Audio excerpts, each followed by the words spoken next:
කැට් village එකට ආවොත් ඔයගොල්ලන්ටත් පුළුවන් ඒගොල්ලන්ගේ ට්‍රැඩිෂනල් ඩ්‍රෙස් එකක් ඇඳලා මේ විලේජ් එක ඇතුළට යන්න. අපි තාම විලේජ් එක ඇතුළට ගියේ නැහැ. අපිට මේවා රෙන්ට් එකට ගන්න පුළුවන්. අරගෙන මේ ඒ විලේජ් එක ඇතුළට යන්න පුළුවන් මේවා ඇඳගෙන.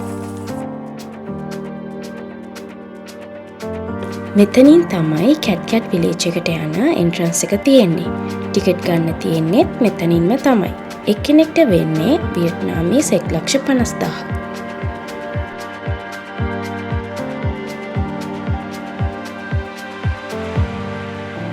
විලේජ් එකට එන්ට්‍රන්ස් වුණාට පස්සෙත් ඔයාලට ඕනේ නම් එයාලගේ ට්‍රැඩිෂනල් ඇඳුම් රෙන්ට් කරගන්න ගොඩක් තැන් තියෙනවා.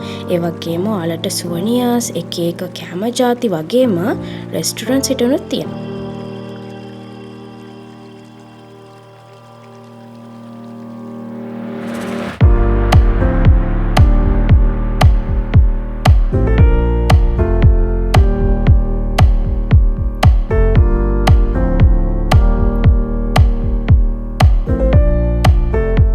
ප්‍රශ්නේ කියන්නේ හිමීට තමයි යන්න වෙන්නේ. මොකද මේ සෑහෙන සෙනගක් ඇවිල්ලා ඉන්නවා.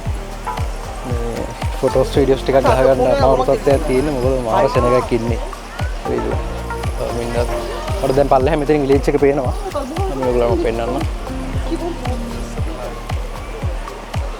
මේ පඩිපෙලේ බලන්න මාර සෙනගක් ඉන්නවා. එන්නේ හිමීට යන්න. අර ඇතින් පේන්නේ විලේජ් එක. ওই මැද තියෙන වෝටර්ෆෝල් එකක් වගේ තියෙනවා.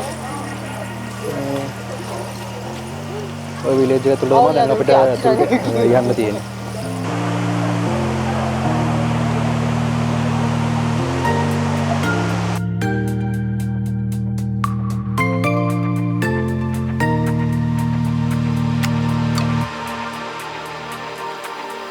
ගහනම වන සියවසේ මැදභාගයේ දේශීය මොන් කණ්ඩායමක් තමයි මේ කැට් ගම්මානය පටන් අරගෙන තියෙන්නේ. 20 වෙනි සියවසේ මුල් භාගයේ ප්‍රංශ ජාතිකයින් මේ ගම්මානය නිවාඩු නිකේතනයක් විදියට සංවර්ධනය කරලා තියෙනවා. මේ ගම්මානයේ ලස්සන දියැලක් තියෙන නිසා ප්‍රංශ ජාතිකයින් කැට් කියලා කියන්නේ සරත් තීර්ථුවයි. ඒ නිසා කැට් කියලා මේ ගම්මානයට නාදාලා තියෙනවා.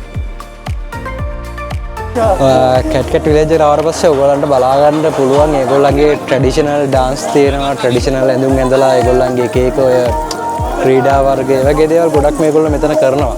ඒ කියන්නේ එන ටූරිස්ට්ලව ඇට්‍රැක්ට් කරගන්න සහ ඒගොල්ලන්ට එන්ටර්ටේන්මන්ට් එකක් දෙන්න හින්දා මේ ඒගොල්ලෝ ඒ වගේ දේවල් ගොඩක් කරනවා මෙතන. ඉතින් මේ මාර්ම ලස්සනයි විලේජ් එකත් හදලා තියෙන විදිහටම මේ යන්න හිතෙන්නේ නැහැ මෙතනට ආවට පස්සේ මාර්ම ලස්සනයි.